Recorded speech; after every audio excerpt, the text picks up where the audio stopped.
అధికార పక్ష ప్రతిపక్ష నాయకులు సభ్యులు మాట్లాడిన విధానం చాలా ఆరోగ్యదాయకంగా ఉంది. భవిష్యత్తులో కూడా ఈ పద్ధతుల్లోనే ఆరోగ్యదాయకంగా విజ్ఞానదాయకంగా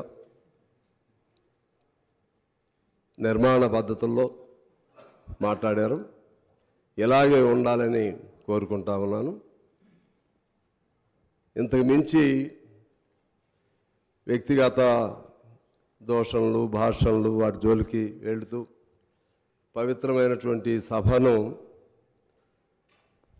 పక్క మార్గాలు పట్టించకుండా ఉండాలని అటువైనా ఇటువైనా మార్షల్స్కి పని పెట్టకుండా ఉండాలని బలవంతాన బయటికి నెట్టివేయబడకుండా ఉండాలని కోరుకుంటూ ఇటువంటి గొప్ప సభ గొప్ప నిర్వహణ మన తెలంగాణ ప్రజల ఆశల ఆకాంక్షలకు అనుగుణంగా ముందుకు వెళ్ళాలని కోరుకుంటూ ముందుగా మీకు నా నమస్కారాలు తెలియజేస్తా ఉన్నాను.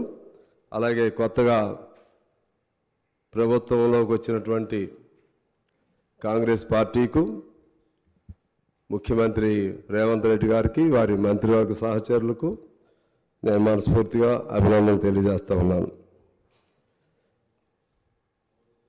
కేటీఆర్ గారు మరెవరు మాట్లాడుతూ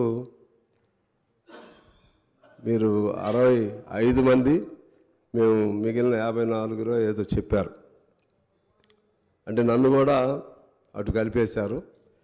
23 కలిపేసుకున్నారు. ఎంఐఎం బీజేపీ బీఆర్ఎస్ మీ ముగ్గురు ఒకటిగా అనే భావన వచ్చింది నాకు. అలా ఉండకూడదని నేను అనుకుంటున్నా. నేను కూడా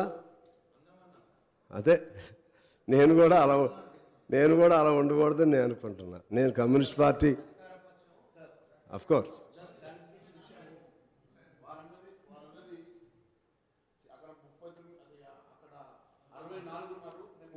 ఉన్నాం. 64 కాకుండా మిగిలిన వాళ్ళు ఇటువైపు ఉన్నారని చెప్పారు.